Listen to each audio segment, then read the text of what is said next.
All right, part 2.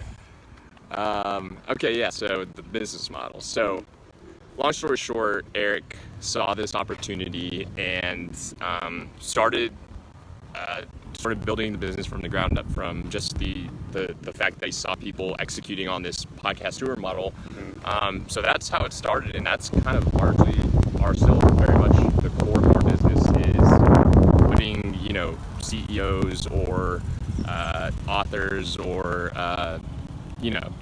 we work with everyone from people in the health and wellness space to,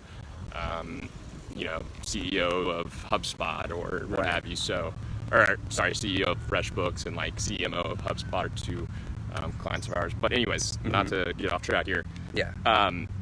So the core of our business is actually very much to stay the same. Where we're like expanding is the production side of things, which is branded podcasts and internal podcasts. So I think that kind of, obviously, like, you don't want to get too religious, or like, you don't want to like just focus on one thing, because the way things shift now and nowadays, it's like you want to kind of constantly be wary of just how everything shifts and changes so quickly. But there's also something to be said about being really damn good at like what you do. Yeah. And not like getting the whole shiny object syndrome. Oh, there's a unhappy goose over there. All right, had a little audible, but we're back. Okay, so not getting shiny object syndrome. Yeah, not getting chased by a shiny goose, or whatever you want. But yeah, so to be honest, like, we've largely sort of stuck into our stutter, and I think that's kind of what makes us, in our opinion, like, not to say better, but like just sort of more, just like, we very much know what we're good at, and we try to, chase shiny objects. So it seems like one of the cores of that is to maintain your focus on serving your core group of customers. So can you talk a little bit about when you are first starting your business, you are starting to get those initial customers, like, what do you think is more important, building out the product or acquiring those customers and almost building it for them? Like, how would you suggest going about that? That's a good question. I think getting customers first and foremost is always the play, because then if your idea is actually valid, Right. And you see that through and through now with like the whole digital product space. Like, people will pre-sell like a digital product, right, to then determine if it's worth actually building that product. Same with Kickstarter and all that stuff. So I think that's hugely valuable, actually, is to customers first, and validate the idea.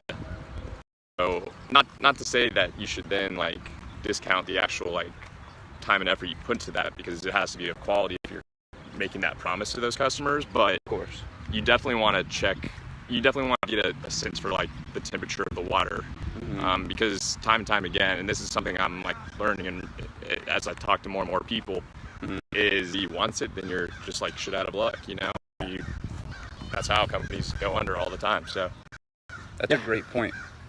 And we're gonna now take a quick little tour of this grove here.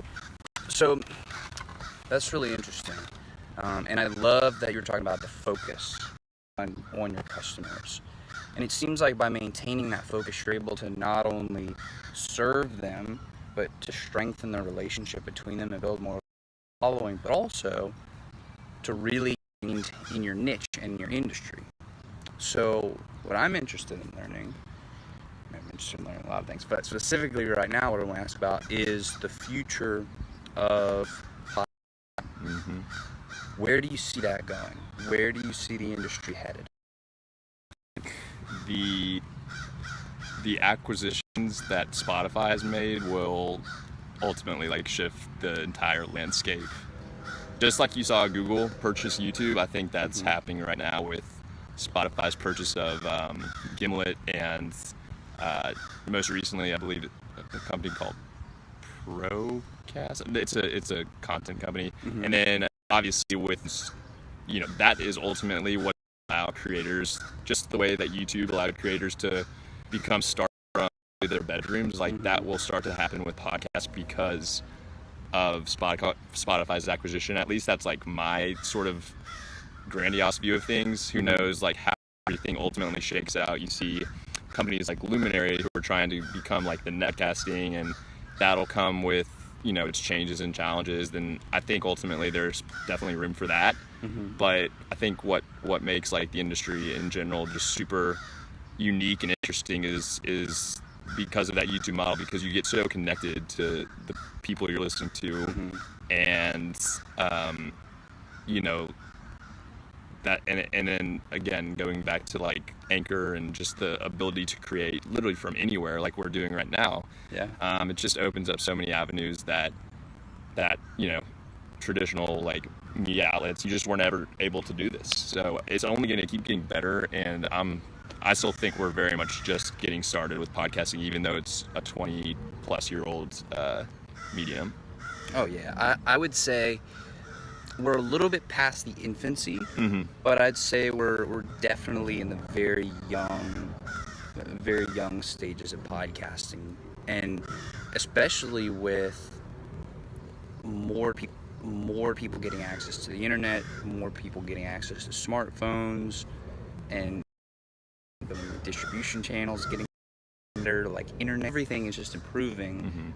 It seems like the market is rapidly growing, and it's not going to stop. Like it's not going to stop until everybody has access to it, which means I think there's huge opportunity there. Absolutely. There's huge opportunity there. So from the perspective of the podcaster, how do you capitalize on this opportunity? Yeah, and that's a question I get all the time, which is like, how do I grow my podcast? Yeah. And you're in the thick of things, so honestly, you probably know just as well, if not better than I do, is like, I think the quality of guests that you have on the show is definitely a huge proponent of that. Critical.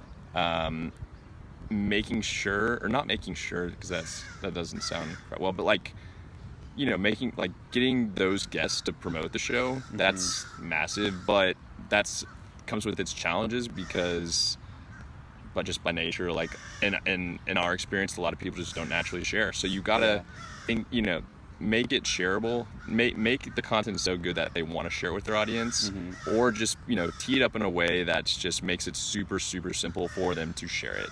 I think like this is like kind of the gold standard, and there's a really great article on it written by the founder of Nathan Barry, I believe, founder of ConvertKit. About Matt Diavella's podcast, and how he has like a whole video component. He's a filmmaker, and he it's high quality, but he makes the content good, and it just in the video clips that he puts together are so good that it's like, yeah, of course Rich Roll is gonna share it with his audience of 1 million people. Like, if Round three, baby.